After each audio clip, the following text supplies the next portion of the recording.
आकाशवाणी गोरखपुर से प्रादेशिक समाचार।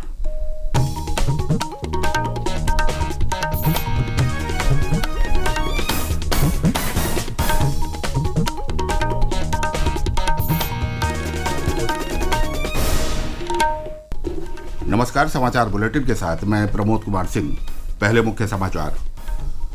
केंद्र सरकार ने शैक्षणिक संस्थानों को तंबाकू मुक्त करने के लिए की पहल। एडवाइजरी जारी कर मुख्य सचिवों को प्रभावी कार्यान्वयन सुनिश्चित करने का दिया निर्देश। मुख्यमंत्री योगी आदित्यनाथ ने कहा, 6.5 लाख से अधिक युवाओं को सरकारी नौकरी दे चुकी है सरकार। नौकरी और रोजगार के लिए उपलब्ध कराई जा रही हैं संभावनाएं।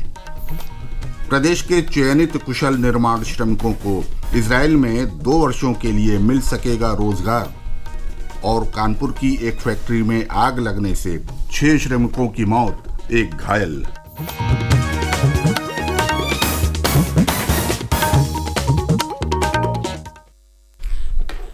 अब समाचार विस्तार से। केंद्र सरकार ने युवाओं में तंबाकू के सेवन की समस्या से निपटने के लिए राज्यों और केंद्र शासित प्रदेशों को परामर्श जारी किया है। इसमें केंद्रीय शिक्षा मंत्रालय और स्वास्थ्य तथा परिवार कल्याण मंत्रालय ने मुख्य सचिवों को तंबाकू मुक्त शैक्षणिक संस्थानों के संबंध में दिशा निर्देश और मैनुअल के प्रभावी कार्यान्वयन को सुनिश्चित करने को कहा है। पेश है एक रिपोर्ट। केंद्र सरकार द्वारा जारी परामर्श में तंबाकू सेवन के खतरनाक प्रभावों को रेखांकित किया गया है। इसमें विशेष रूप से नाबालिगों और युवाओं को तंबाकू और इलेक्ट्रॉनिक सिगरेट के उपयोग से बचाने के लिए तंबाकू मुक्त शैक्षणिक संस्थान दिशा निर्देश जारी किए गए हैं। इस परामर्श में ग्लोबल यूथ टोबैको सर्वे 2019 के निष्कर्षों के हवाले से विशेष रूप से बच्चों और किशोरों पर तंबाकू सेवन के खतरनाक प्रभावों का उल्लेख किया गया है। इसका लक्ष्य तंबाकू के उपयोग के हानिकारक प्रभावों के बारे में जागरूकता बढ़ाकर और शैक्षणिक संस्थानों में तंबाकू नियंत्रण उपायों को बढ़ावा देकर भावी पीढ़ियों की रक्षा करना है। दीपेंद्र कुमार, आकाशवाणी समाचार, दिल्ली। प्रदेश के मुख्यमंत्री योगी आदित्यनाथ ने कल गोरखपुर के दीनदयाल उपाध्याय गोरखपुर विश्वविद्यालय के दीक्षा भवन में सैमसंग इनोवेशन कैंप्स द्वारा आयोजित प्रमाण पत्र वितरण समारोह में हिस्सा लिया। कार्यक्रम में गोरखपुर विश्वविद्यालय और institute of technology and management ITM के बीटेक के करीब 600 छात्र छात्राओं को प्रमाण पत्र वितरित किए गए। इस मौके पर मुख्यमंत्री ने कहा कि प्रदेश सरकार 6.5 लाख से अधिक युवाओं को सरकारी नौकरी दे चुकी है।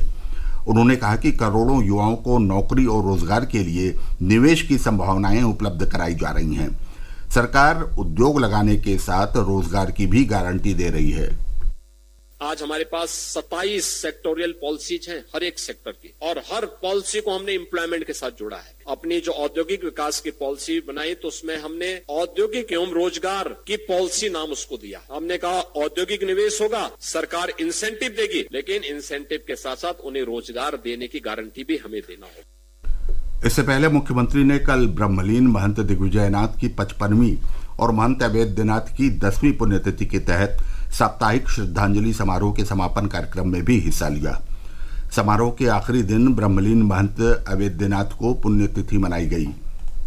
इस मौके पर मुख्यमंत्री ने कहा कि जातीय विभेद, छुआछूत और अस्पृश्यता के चलते जब तक सामाजिक एकजुटता का अभाव रहेगा तब तक राष्ट्रीय एकता को चुनौती मिलती रहेगी। यही कारण है कि भारत की मार्गदर्शक संत परंपरा ने समाज को जोड़ने का संदेश दिया है। मुख्यमंत्री ने गोरखपुर के सिविल लाइन्स क्षेत्र में निर्माणाधीन गौरव संग्रहालय का कल शाम निरीक्षण भी किया। देश के पूर्व राष्ट्रपति रामनाथ कोविंद ने वाराणसी जिले के चिकित्सा विज्ञान संस्थान IIMS DHU के आयुर्वेद संकाय की ओर से आयोजित 2 दिवसीय राष्ट्रीय संगोष्ठी में कल हिस्सा लिया। अपने संबोधन में उन्होंने तिरुपति बालाजी के प्रसादम के मुद्दे पर चिंता जताई और कहा कि मिलावटपन को हिंदू शास्त्रों में पाप कहा गया है। सरकार ने 100 दिन की पहल के अंतर्गत गवर्नमेंट ई-मार्केट प्लस GEM ने अपने प्लेटफॉर्म पर विक्रेताओं और सेवा प्रदाताओं के लेन देन शुल्क में कटौती की है। वाणिज्य और उद्योग मंत्रालय ने कहा कि GEM प्लेटफॉर्म पर लेन देन शुल्क लगभग 33% कम कर दिया गया है, जिससे विक्रेताओं को लाभ होगा और वे ज़्यादा प्रतिस्पर्धी बन सकेंगे। जेम ने पोर्टल के लिए नई राजस्व नीति की घोषणा की है, जो इस वर्ष 9 अगस्त से प्रभावी हो गई है। जीईएम के अपर मुख्य कार्यकारी अधिकारी अजीत चौहान ने कहा कि बाकी लेन देन पर नामात्र 0.30% शुल्क लगेगा, जो अधिकतम 3 लाख रुपए होगा। जन सहायक जो हम अभी लगभग हमारा प्रोग्राम तैयार है, अभी हम उसको लॉन्च कर रहे हैं आरएफपी के द्वारा। सारी इंडस्ट्री में, सारे देश भर में जिसको भी, चाहे बायर हो या सेलर हो, उसको जो भी सर्विसेज चाहिए होगी उसमें उनको हैंड फैसिलिटेट करेंगे। आने वाले 18 महीने में हम लोग 5000 के करीब लोगों को एम्पैनल करेंगे। प्रादेशिक समाचार आप आकाशवाणी गोरखपुर से सुन रहे हैं। नरेंद्र मोदी सरकार ने अपने ऐतिहासिक तीसरे कार्यकाल के 100 दिन पूरे कर लिए हैं। प्रधानमंत्री के संसदीय क्षेत्र वाराणसी में लोग सरकार के 100 दिन पूरा होने पर काफी खुश हैं। काशी के जीआई विशेषज्ञ डॉक्टर रजनीकांत ने आकाशवाणी से बातचीत में कहा कि श्री मोदी ने अपने 100 दिन के कार्यकाल में जो एजेंडे तय किए थे उसे समय रहते पूरा कर लिया।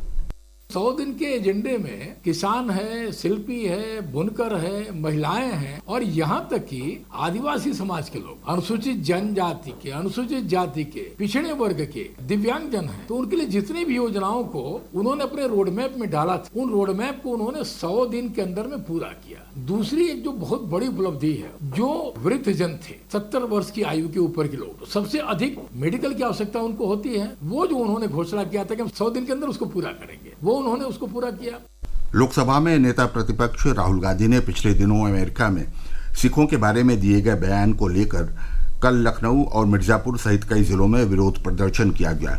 इस बीच एक दिन पहले वाराणसी में अधिवक्ता और भाजपा पदाधिकारी अशोक कुमार की तहरीर पर राहुल गांधी के विरुद्ध भारतीय न्याय संहिता की धारा 152 के तहत मुकदमा भी पंजीकृत किया गया है।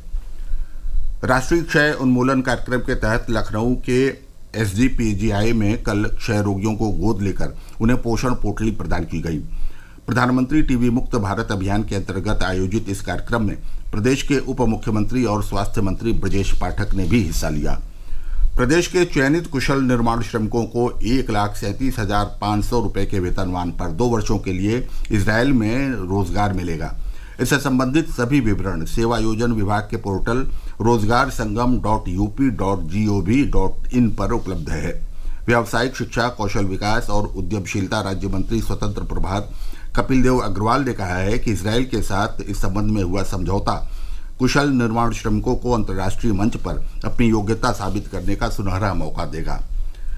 वाराणसी जिले में 15 नवंबर को देव दीपावली पर इस साल 12 लाख दीप जलाए जाएंगे। पर्यटन विभाग के उपनिदेशक राजेंद्र कुमार रावत ने बताया कि प्रदेश सरकार की पहल पर जन सहभागिता से काशी के 84 से अधिक घाटों पर दिए जलाए जाएंगे। इनमें 3 लाख दिए गाय के गोबर से बने होंगे। कानपुर देहात के रनियागंज थाना क्षेत्र में कल एक फैक्ट्री में आग लगने से 6 श्रमिकों की मौत हो गई, जबकि एक घायल श्रमिक को इलाज के लिए अस्पताल में भर्ती कराया गया है। वहीं औरैया जिले में आगरा लखनऊ एक्सप्रेस वे पर इटवा कटरा थाना क्षेत्र के हरनागरपुर गांव के पास कल दोपहर एक तेज रफ्तार कार सड़क पर खड़े डंपर से टकरा गई। इस दुर्घटना में कार चालक समेत कार में सवार 2 महिलाओं व एक बच्चे की मौके पर ही मौत हो गई। प्रदेश के 24 जिलों की 49 तहसीलें बाढ़ से प्रभावित हैं। बाढ़ प्रभावित बस्ती, प्रयागराज, उन्नाव, हरदोई और फर्रुखाबाद में कल जनप्रतिनिधियों ने बाढ़ प्रभावित लोगों के बीच राहत सामग्री का वितरण किया। सिंचाई विभाग के अनुसार गंगा नदी बदायूं जिले के कछला ब्रिज पर, बलिया जिले में फर्रुखाबाद के फतेहगढ़ में, कन्नौज के गुमटिया और कानपुर नगर के अंकित घाट पर खतरे के निशान से ऊपर है। घाघरा नदी बलिया के तुर्तीपार में और रामगंगा नदी शाहजहांपुर जिले के डाबरी में खतरे के निशान से ऊपर बह रही है। और अंत में बुलेटिन के मुख्य समाचार एक बार फिर। केंद्र सरकार ने शैक्षणिक संस्थानों को तंबाकू मुक्त करने के लिए की पहल, एडवाइजरी जारी कर मुख्य सचिवों को प्रभावी कार्यान्वयन सुनिश्चित करने का दिया निर्देश। मुख्यमंत्री योगी आदित्यनाथ ने कहा, 6.5 लाख से अधिक युवाओं को सरकारी नौकरी दे चुकी है सरकार। नौकरी और रोजगार के लिए उपलब्ध कराई जा रही हैं संभावनाएं। प्रदेश के चयनित कुशल निर्माण श्रमिकों को इजरायल में 2 वर्षों के लिए मिल सकेगा रोजगार। और कानपुर की एक फैक्ट्री में आग लगने से 6 श्रमिकों की मौत, एक घायल। इसके साथ ही ये समाचार बुलेटिन समाप्त हुआ। नमस्कार।